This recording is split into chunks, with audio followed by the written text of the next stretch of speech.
Well, a good Friday. Thank you for tuning in to the Gardener's Corner program, a Friday feature here on TV Channel 10 and WKRX 96.7 FM. My name is Rob Hall. Glad to have you along.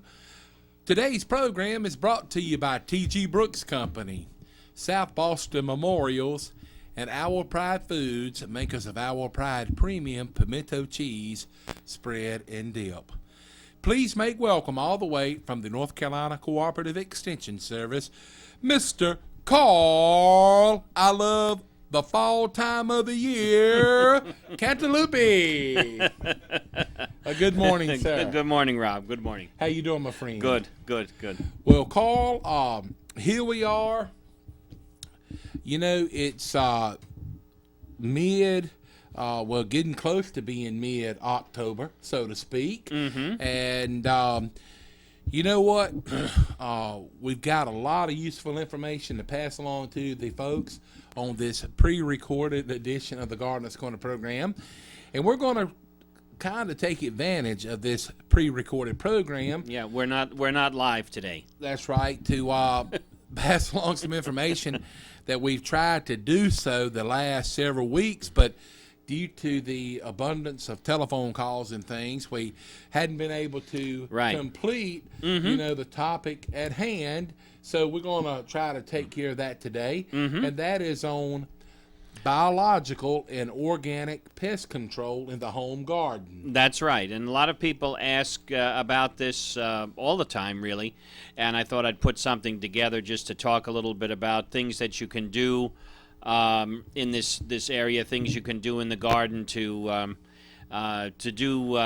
take care of pests in the most natural way that you can. So we'll go ahead and we'll start with that. And the title is, again, Biological and Organic Pest Control in the Home Garden. So first of all, what is that? Well, we have a term that we put into the mix here called Integrated Pest Management, or IPM for short. Integrated pest management is using all the methods that we have available to control pests, including chemicals as well. So we have chemical control. We have biological control, which means using insects that feed on other insects to control them. We have mechanical control, squashing insect eggs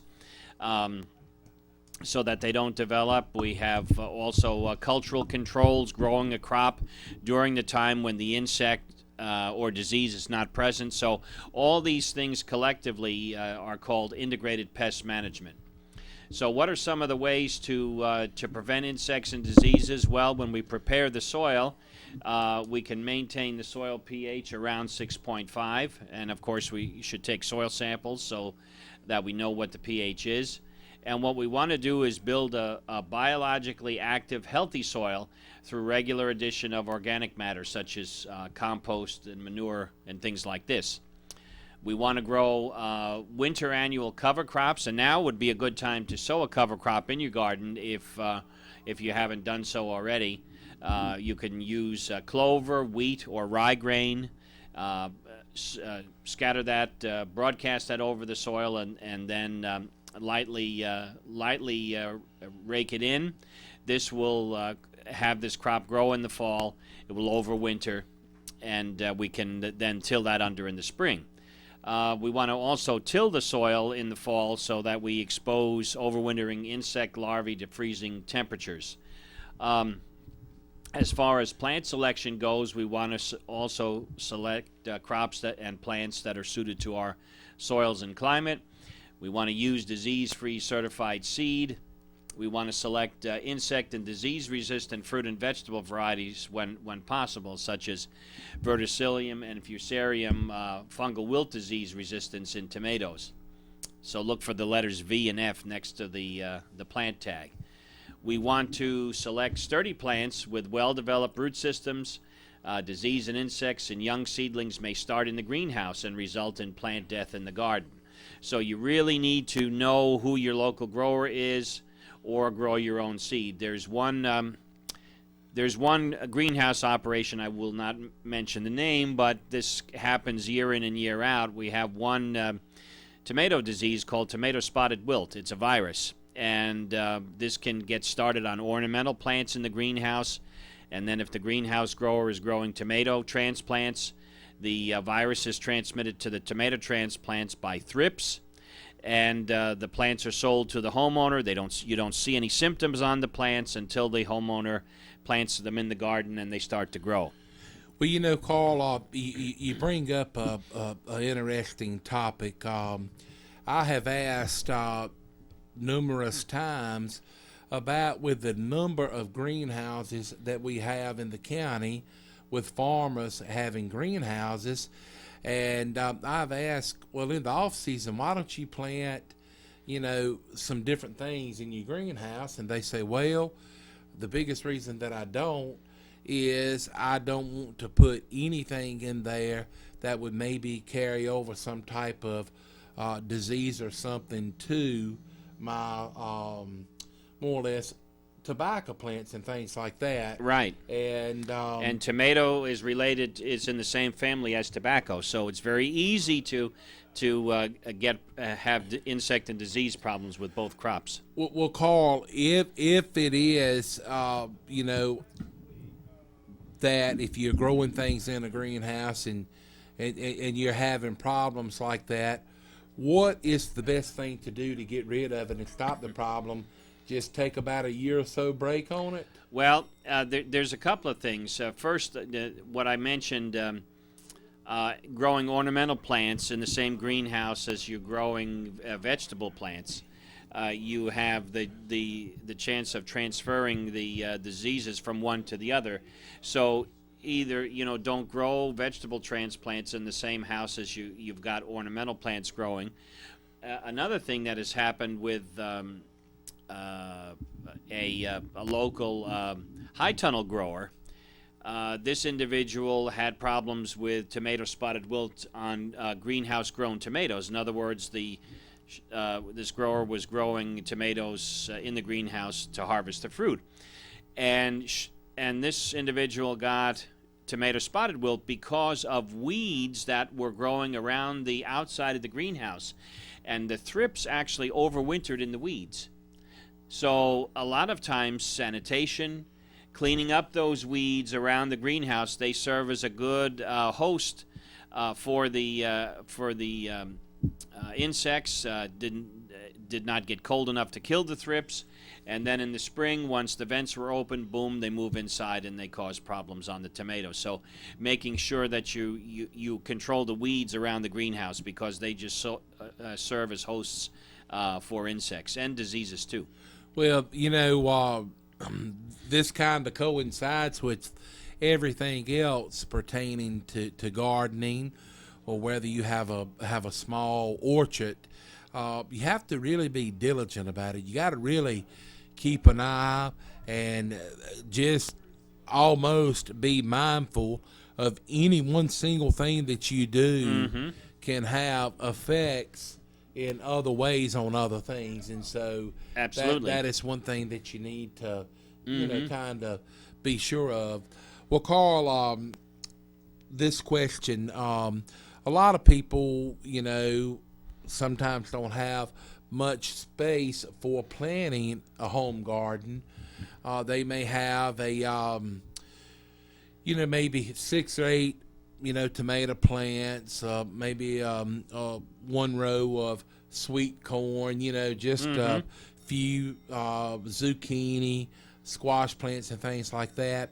And I know that you have said that it's not a good idea to plant tomatoes in the same spot year after year. Right. Actually, then that's a slide that we're going to get to. Yeah, okay. When we talk about rotating crops. Okay, all right, well, good. That's okay. a good point to bring up. We want to follow good cultural practices.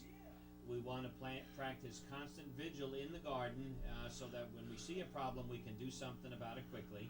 We want to water in the morning so that the plant leaves dry before nightfall. If you use drip irrigation, this prevents the leaves from getting wet, so this is good. We want to use interplantings in the vegetable gardening as opposed to solid plantings of a crop. This can help slow the spread of insects, diseases, etc. In other words, don't plant a solid block of tomatoes, break it up with vegetables and other families.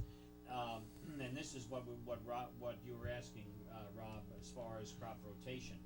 Move the crops to different garden locations each year to reduce a buildup of plant-specific pests in the soil.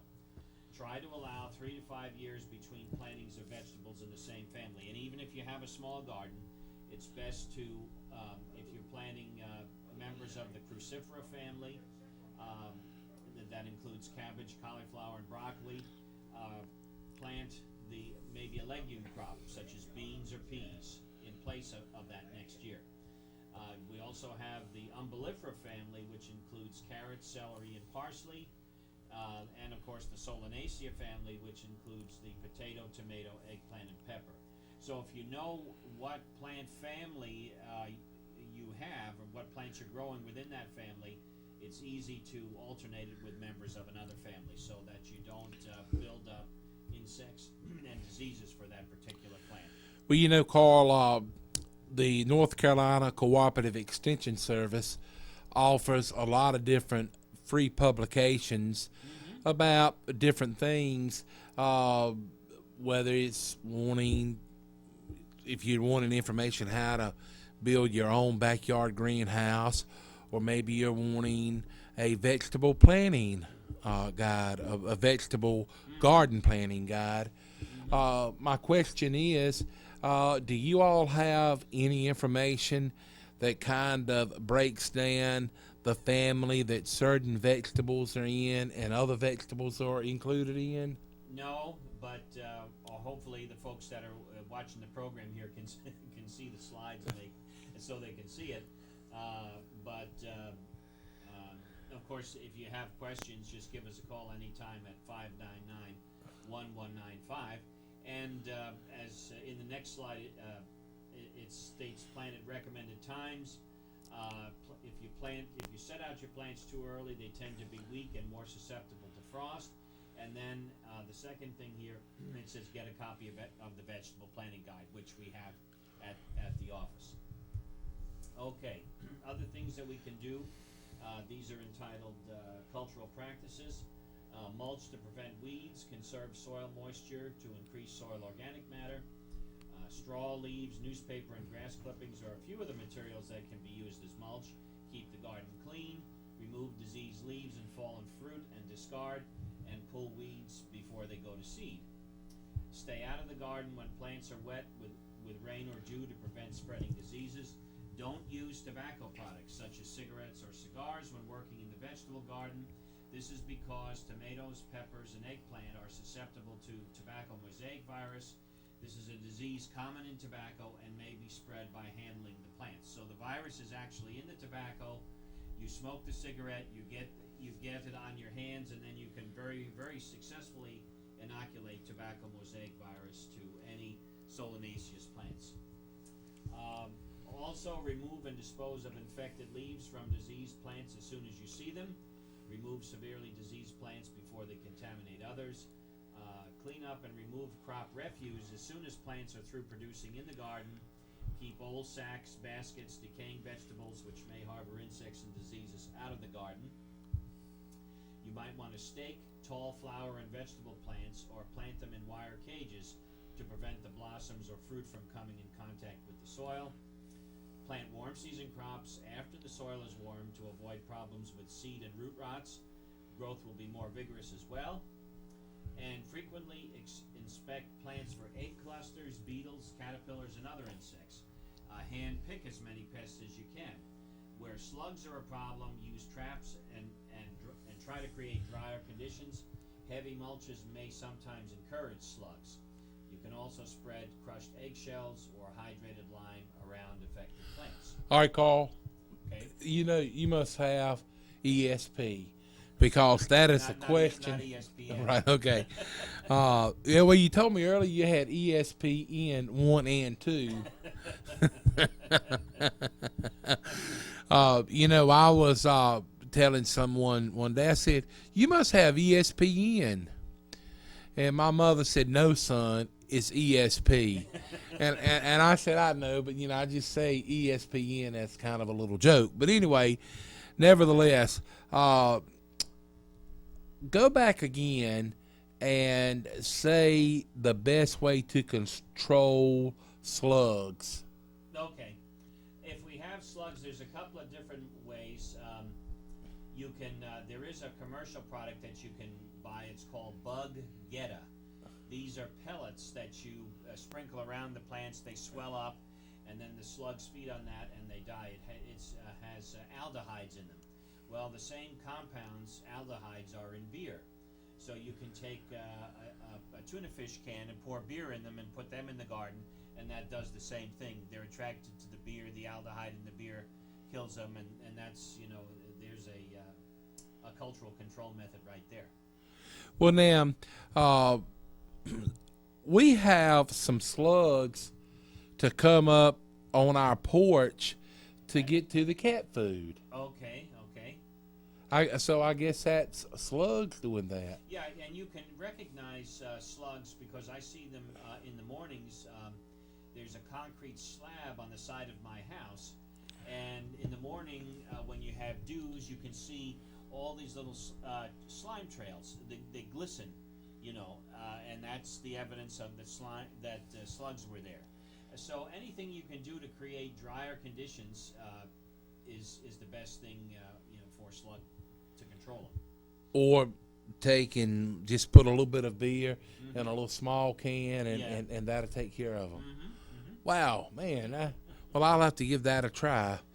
Yeah. But, anyway, Carl, I'm glad you thought about that because I had thought several days ago. I said, I need to ask Carl about how to control slugs. And so either you can buy the Bug Getta. Bug Getta. Bug Getta. Or a little bit of beer. Okay. That's interesting. Okay, sorry to interrupt. Oh, no, that's that's a good idea. We do need to get a word on for one of our fine supporting sponsors. Tell you what, let's take a trip over to South Boston and stop in at South Boston Memorials. They've been with us a long time here on the Gardeners Corner program, and we're very appreciative of their business, and want to let you know that they're nice people over there. So let's take a trip to South Boston Memorials. South Boston Memorials, located 1439 Seymour Drive in South Boston, Virginia. They offer granite markers, monuments, and mausoleums. For more information, visit the website SoboMemorials.com or call 434-572-3859. South Boston Memorials have been in business and family-owned since 1958. In-house laser etching is available at South Boston Memorials. They have over 300 granite memorials in stock. For all of your granite markers, monuments, and mausoleums, stop in and see them right there at South Boston Memorials, located 1439 Seymour Drive in South Boston, Virginia, or call them at 434-572-3859 and visit the website SoboMemorials.com. That's South Boston Memorials, located 1439 Seymour Drive in South Boston. Here we are back on this pre-recorded edition of the Gardeners Corner program. My name is Rob Hall. The show is brought to you today by T.G. Brooks Company. Our Pride Foods. We'll tell you about those fine supporting sponsors in just a few minutes. We just heard from South Boston Memorial. The resident expert is Mr. Carl Cantalupi of the North Carolina Cooperative Extension Service. Carl shares his time between Person and Granville counties, and anyway, on this recorded program, we are devoting a lot of time to biological and organic. I've had a hard time lately with organic and ornamental, but anyway, nevertheless, pest control in the home garden. So we'll continue on with that right now. Okay. Now, another thing we can do to help eliminate pests, we can use this is a biological control, using disease organisms to attack pests. And Bacillus thuringiensis, otherwise known as BT, is a commercially available bacterium that's effective against caterpillar pests such as cabbage worms and tomato hornworms. And this has been around since 1972, and it is really effective against insects that go through a metamorphosis well, I shouldn't say, they do go through a metamorphosis, egg, larvae, pupae, and adult, but the BT focuses specifically on the insects that are either butterflies or moths in the adult stage. So if you have any of those insects, BT is very effective against those. Now the BT contains protein and endotoxin crystals and living spores of the bacteria. So this is actually made by grinding up these caterpillars and making a preparation of the spores in the liquid, and then you spray this on the plant. And then when the worms eat this, feeding stops within minutes, and larvae die in 1 to 3 days. The material causes what is called gut paralysis, so they can't feed anymore, so they just dehydrate. But you know, that's a really good topic to be talking about. We're about less than 30 minutes away from lunchtime, so yeah. Gut paralysis, okay. That's Okay. what I need. Now, there are a few different types of BT. We have the Bacillus thuringiensis variety Kerstaki. Kerstaki is the one that kills many different types of caterpillars. Then you have the BT type Tenebrianis. This primarily controls the Colorado potato beetle. Then we have the BT variety Israeliensis. This kills the larvae of black flies, fungus gnats, and mosquitoes. So people that have mosquitoes in ponds, you can actually apply this to the pond water and it's safe. So here's another control for mosquitoes. The BT variety Israeliensis. Then we have the BT type Popilia and Lentomorbus.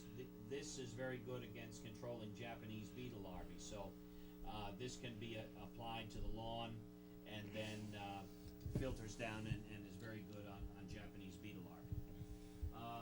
Then we have other organic materials. We have the spinosads. This is actually a fermentation product. They're sold as Spintor or Entrust. This is made from a soil actinomycete, which is a soil fungus. It's effective against a wide range of insects, mostly caterpillars, Colorado potato beetles, apple maggots, and thrips. We have the avermectins, products such as Agrimec. This is also derived from a fungus. The avermectins block the insect's nerve transmissions, and it's effective against mites, leaf miners, and Colorado potato beetle. Then we have non-organic natural products, cryolite or cryoside, sodium aluminofluoride, which is a mined mineral, and it's good on Colorado potato beetle. We also have a product called Surround, which is a kaolin-based clay. It acts as a feeding barrier to insects, so this is sprayed on apples and it coats the apples with this clay so the insects can't feed. It also protects the fruit against sunburn, but it does leave a white residue disadvantage. Other things you want to do, you want to encourage beneficial insects. The assassin bug, which you see a picture of here, it feeds on a wide variety of insects. The damsel bug. Then we have, and this is kind of hard to tell, we have the predaceous stink bug, which feeds on Colorado potato beetles and various caterpillar larvae. But a lot of times you really don't know, it's hard to tell the difference between the beneficial one and the one that causes harm. We have surfeit fly larvae. These feed on aphids and mealybugs. We also have lady beetles. You have the adult on the left and the immature on the right. And the immature doesn't look anything like the lady beetle, so that's why it's important to know what they look like so that you don't kill them. Lacewing larvae feed on a variety of insects. You see the lacewing adult on the right, and if you see on your plants a whole bunch of white thin stalks with a white egg at the end of it, these are the eggs of the lacewing. Then we have some mites are predatory. They feed on other mite pests, which can help. And then Encarsia formosa is a beneficial wasp that parasitizes the greenhouse whiteflies. And a lot of greenhouse tomato growers use this, and it does a very good job in killing whiteflies and scale, and they don't have to use insecticides then. They buy these, they come through the mail, and they're alive, and they release them in the greenhouse, and they do a fantastic job. Now, in the home garden, we can also use what we call botanical insecticides. They're naturally occurring insect toxins extracted from plants. Several of these have been formulated for insect management in the home garden.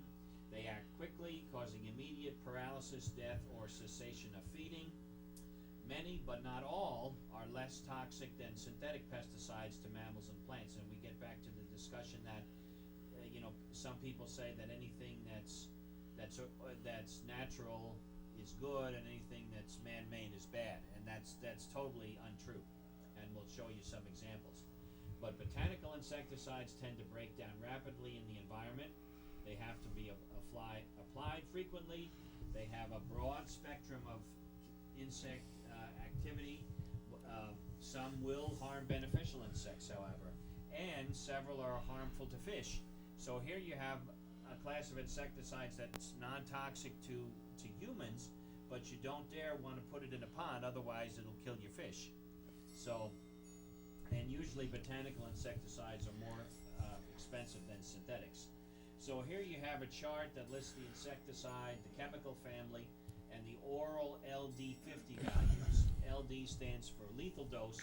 It's the amount of material that it takes to kill 50% of the test animals.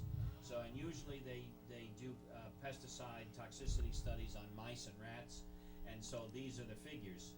The larger the figure, the larger the number, the safer the material is, because it takes more of the material to kill the animal. So here we have 7, and we'll take a look at malathion. Has an LD50 value of 5,500. You go down to pyrethrins, it has an LD50 value of 1,500.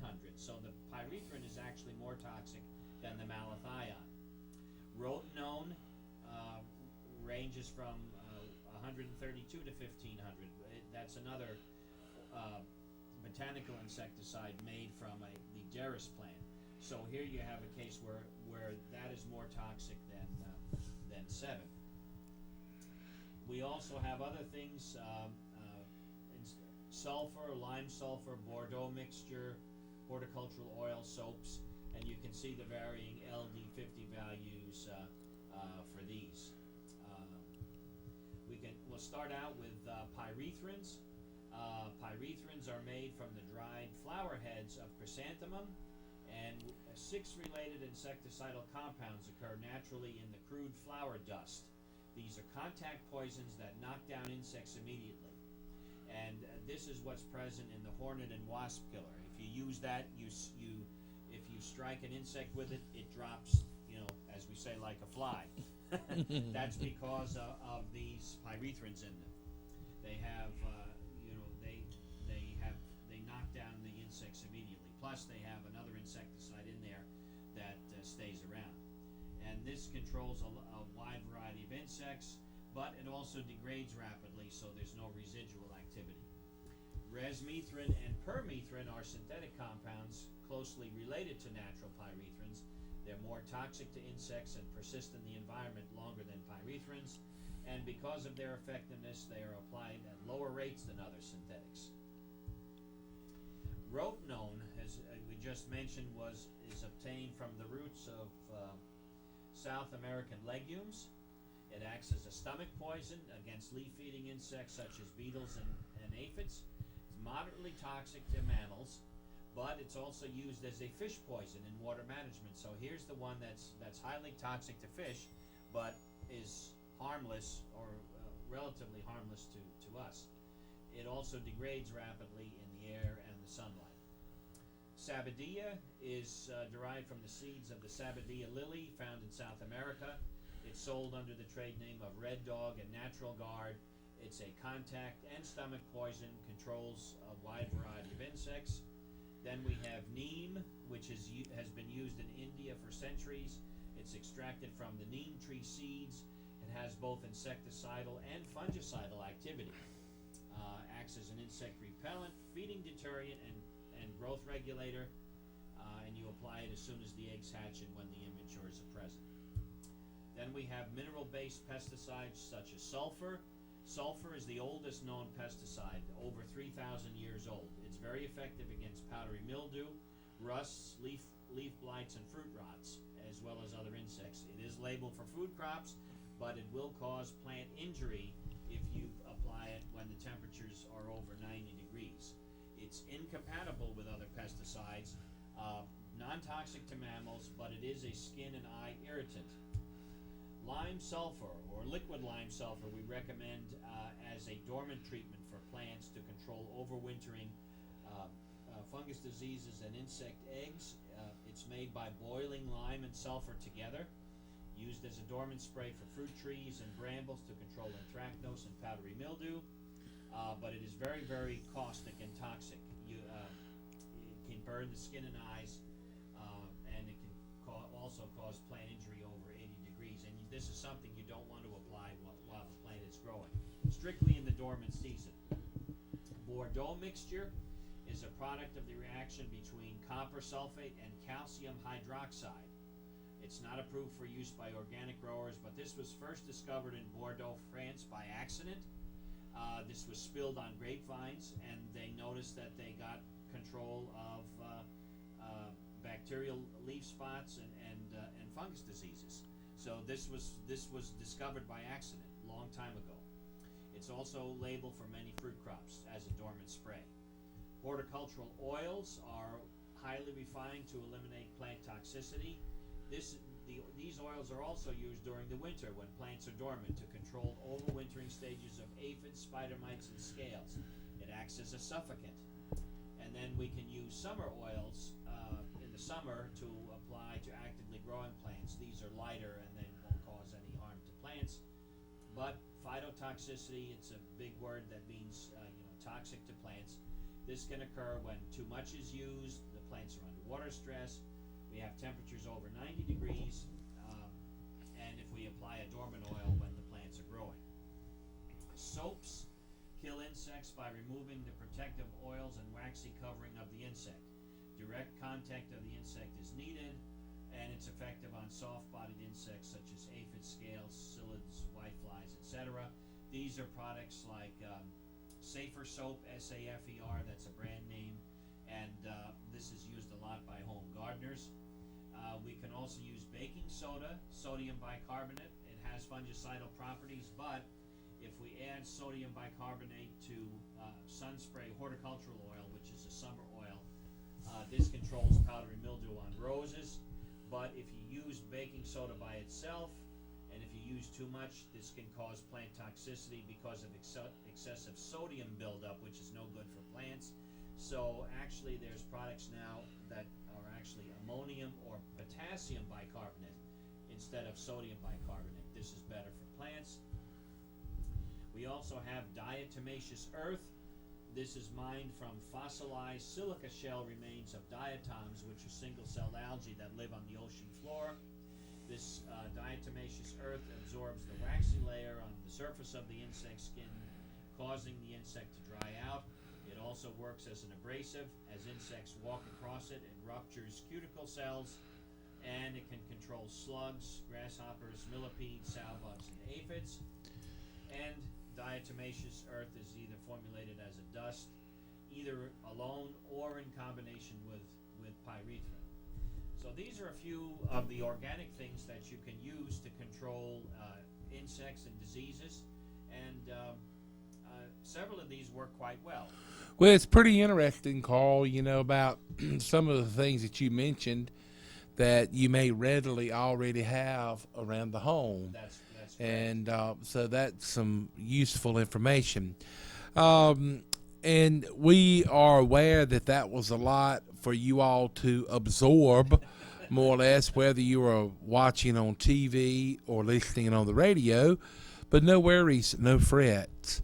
At your next convenient time, log on to RadioRoxboro.com, and you can watch past editions of the Gardener's Corner program. And Carl has a lot of visual slides that he puts up on the screen. And, of course, if you're listening on the radio, you can't see them. But if you log on to RadioRoxboro.com and watch past editions of the Gardener's Corner program, you can see these slides and get a lot of use out of them and maybe retain the information a little bit easier that way than trying to keep up with everything. And it's not a bad idea if you want to take notes and just kind of refer to them, from time to time. Carl, we'll shift gears in just a few minutes, but right now we need to get a word on for one of our fine supporting sponsors. Let's take a trip out to Timberlake, and we'll stop in at a place that's been in business since 1936. They're pretty much a landmark right there downtown Timberlake. I'm speaking of T.G. Brooks Company. The leaves are falling. It's October 2014. Fall season is in full swing with warmer days but cooler nights. Time for mums. T.G. Brooks Company has them. And pansies too, beautiful pansies. Time to plant your turnip seed, kale, mustard, collards, and broccoli. More importantly, it's time to sow the yard and do fall planting. There is no better time of the year to reseed and to refeed your lawn. T.G. Brooks Company has plenty of advice and plenty of supplies too. Enrich your yard with needs such as lime, fertilizer, grass seed, including the new top choice turf grass seed for greener and plusher lawns. As you drive through Person County, you will notice many people have already been to T.G. Brooks Company and picked up or had delivered beautiful mulch, including some of the triple ground mulch, and they have mulch in several colors. It is also time to do some raking. Get your lawn rakes and your tools to do the work. No matter if you are the individual homeowner or you are the professional landscaper, T.G. Brooks gives the same courteous attention to everyone. Fall and this time of the year is also time to check on your stovepipe needs and fitting needs. Next month, we'll be celebrating Thanksgiving. Keep in mind, T.G. Brooks Company has hams, so plan now to put that on your shopping list for later on and get your ham for Thanksgiving. They are such a complete and handy store for Person County. From cast iron cookware to case pocket knives, from grocery needs to radio flyer red wagons, from plumbing supplies to electrical supplies, they have it, and plenty of advice, especially for your lawn and garden. Every day, people stop by and pick up hand-cut ribeyes, some of the finest around anywhere, and take them home and pop them on their grill after a hard day's work in the yard. T.G. Brooks Company, thanking you for your business and looking forward to serving you here in October. Here we are back on the Gardener's Corner program. We appreciate the support of T.G. Brooks Company. We'll hear a word from Our Pride Foods coming up in just a few minutes. And earlier in the program, we heard from South Boston Memorials. We appreciate each and every one of our sponsors here on the Gardener's Corner program. This is a pre-recorded edition of the Gardener's Corner program. Carl and myself had things going on, and we were unable to be here for the live show, so we pre-recorded the show, and we decided that we would use that time to talk about the biological and organic. Carl, I don't know why I'm having so much trouble with those two words. For a long time, I had a problem knowing the difference between an annual and a perennial. But after many years of coaching, I pretty much know what's about that. An annual has to be planted every year. That's correct. A perennial comes back year after year. And to explain it a little bit better, and Carl, you correct me if I'm wrong, and I have been known to be wrong, a chrysanthemum, a mum, is actually a perennial. That's right. But most people treat them as annuals. Right. They kind of grow them as annuals. Once they die back down, they'll dig them up and toss them. But they will come back. They are perennial. Speaking of that, here we are in mum season. Just make sure that you keep your mums watered. Right. Do not overwater, and I think it's probably best to water into the more or less actual pot than through the actual, plant itself, through the blooms and things like that. Right, and if it's in the pot, the water drains through that soil mixture very easily, especially if you let it dry out. If you let it dry out and then water it, all the water goes through that pot real quick, because so you kind of have to watch it and keep that soil moist at all times. Otherwise, you'll waste the water actually when you water through that pot if that soil mix gets a chance to dry out. So, or take them out of the pots and plant them in the soil, and then you won't have the issue with the root ball drying out so fast. So yeah, a lot of varieties of mums on the market, pansies now too, and so you can plant your pansies, and they in combination with the mums provide a nice fall color. As well as another plant that is actually starting to bloom right now, and we talk about this every year, and that's the swamp sunflower. And you can see they look just like a ordinary sunflower, but they're very, very tall. And this year was the first year that I actually had these long stems flop over because of the excessive rain that we had. Mm-hmm. It loosened the soil, and these stems are pretty heavy, and they kind of flopped down. I had to tie them up. But this is a perennial, and after they finish blooming, which they'll bloom for a couple of weeks, then the whole stem dies back, and then you just cut this whole plant back to the ground. But you can see the splash of colors that it presents, especially when there's not many other things blooming at this time of the year. Add some beautiful color to the fall time of the year. It does. So that's the swamp sunflower. Well, Carl, here we are.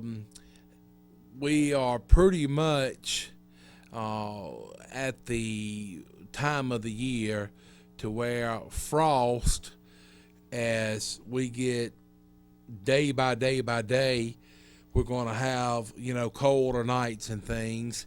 And we, at the time that we had pre-recorded this program, we have not had any frost, but now we may have had some before the airing of the program. But it's several things that you can do to help prevent frost damage. And a lot of people that maybe sow and things, they are familiar with the material called interfacing. That's correct.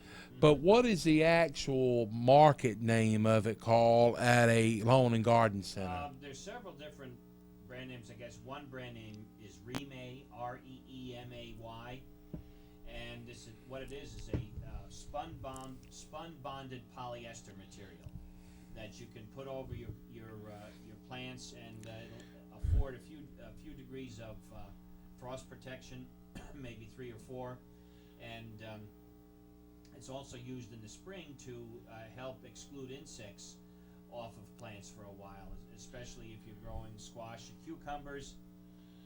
The striped and spotted cucumber beetles will transmit the bacterial wilt disease that cause the plants to wilt and die.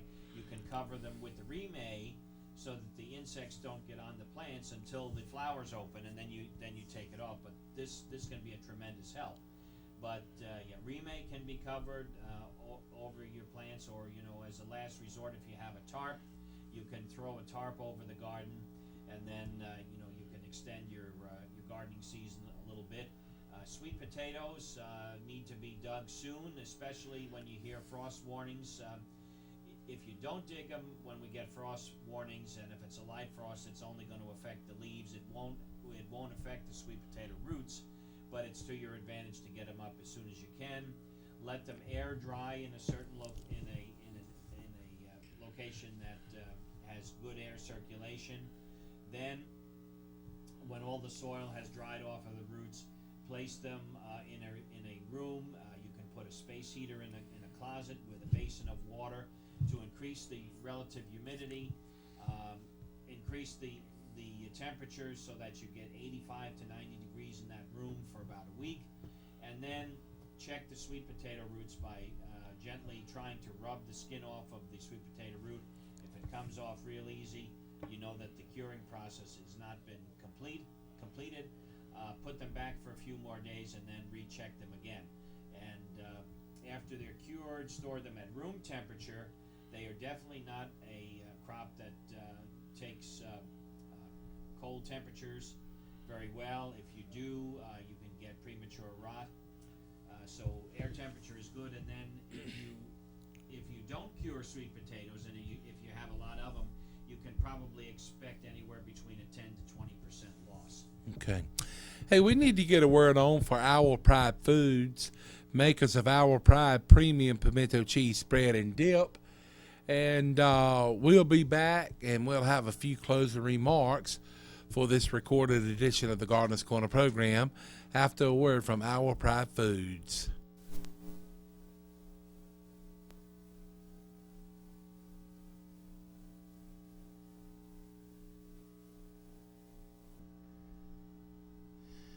Our Pride Foods, makers of Our Pride Premium Pimento Cheese Spread and Dip, is available at T.G. Brooks Company, North Main IGA, Hurdle Mills Market and Butcher Shop, Food Line, and Just Save. If you're in Uptown Roxborough, stop in at Trish's Espresso or Cole's Pharmacy and enjoy some Our Pride Premium Pimento Cheese Spread and Dip on a sandwich. Also want to let you know, for added flavor, why not try the jalapeno added for a little bit of spice to that Our Pride Premium Pimento Cheese Spread and Dip, made locally right here in Roxborough and Person County. Here we are back on the Gardener's Corner program. Carl, we got just a few minutes left. Any kind of closing remarks? In the lawn and garden, make sure that if you haven't if you haven't added any fertilizer in your established lawn, now is the good time to add fertilizer. Of course, take soil test first. Go out to the lawn areas and sample several spots. Go down 6 inches deep. Take slices of soil, mix them together in a clean pail, and bring them into the extension office.